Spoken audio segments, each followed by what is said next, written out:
What's up, Tiger fans? It's Morgan here, back with another 5-minute video about your Clemson Tigers and the post-Miami game. More discussion for you because, man, what a great game. Clemson wins 40-10 and finishes their ACC regular season going undefeated in league play and now 10-1 overall on the season. Something that came up that I've been seeing on social media is that ESPN's Dan Orlovsky, who called part of, was the color for the game against Miami, said during the broadcast in the first half, quote, "I've called a lot of Clemson games, and this is the most creative their offense has been in years to me." I think that's an interesting quote and something that I wanted to get into. Hey, before we get into it, make sure you like this video if you like this video and subscribe to the YouTube channel so you can stay up to date on all of my exclusive Clemson content I put out every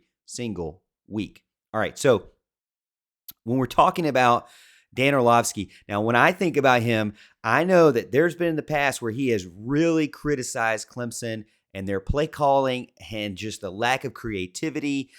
He's one of them, along with RG3, have both been very critical in the past of Clemson's offense. And I know it's easy to be critical of Clemson's offense when they're not performing well. Even when they're winning, it seems like they're just not clicking on all cylinders. Even in this game, it doesn't feel like they're constantly able to put together 4 full quarters of success on the offensive side of the ball. However, though, they ended up 40-10 with a win and had a lot of good things. So I wanted to write down a few things that I felt like were things that I would agree with him with the fact that it was more creative or the most creative we've seen in a while. So there's a few things that I really did like, and I would say yes, is more creative. So the first thing was they put Antonio Williams, the slot receiver, in more motion routes pre-snap, and I really like that. I felt like it really put the defense on their toes, on their heels rather.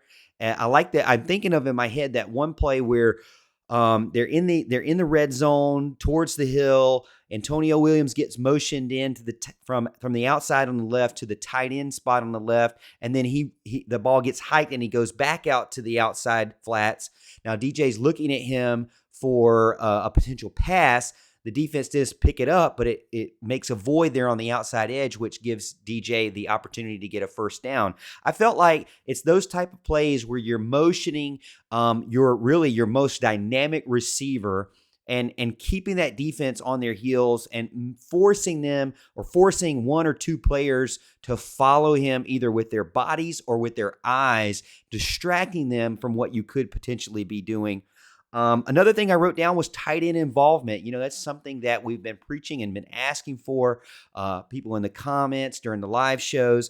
They had 7 receptions between Allen and Brenningstool, 92 yards, 1 touchdown. Don't forget Luke Price had a big-time touchdown. I wanted to mention that individually because they came out in the red zone on a first down in an I formation and had a play action where everything was funneling and pushing to the right-hand side, allowing Luke Price to kind of squeak his way out to the left-hand side, uncovered completely. DJ, it was always going to him. They drew it up during the week.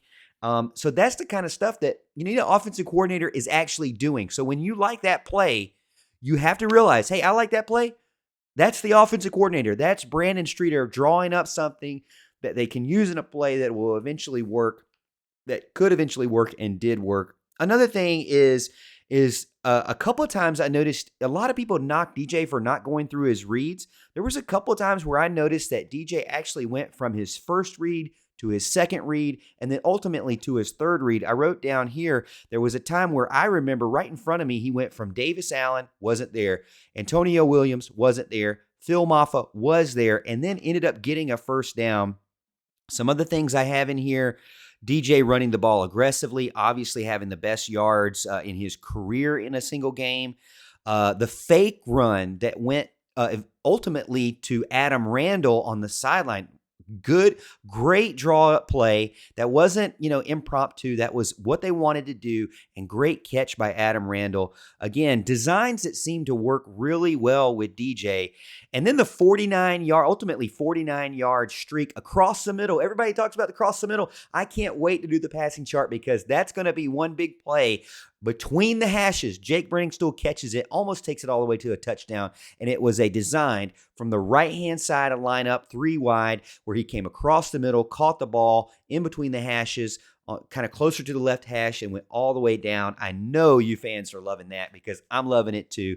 When you get those things, I have about, 9 different things that I wrote down that I agreed with Dan Orlovsky on. Is Clemson more creative, or what were they more creative against Miami? I think so. I like what I saw. Obviously ended in a Clemson win and another 10-win season for the Tigers. Hey, the time is up. I got to stop talking because I'm only giving myself 5 minutes here. Let me know in the comments what you think. Do you agree with Dan Orlovsky from ESPN? Is Clemson more creative, or were they more creative versus Miami tonight? Let me know. I'm curious to see what you have in the comments. And don't forget to like this video and subscribe to the YouTube channel.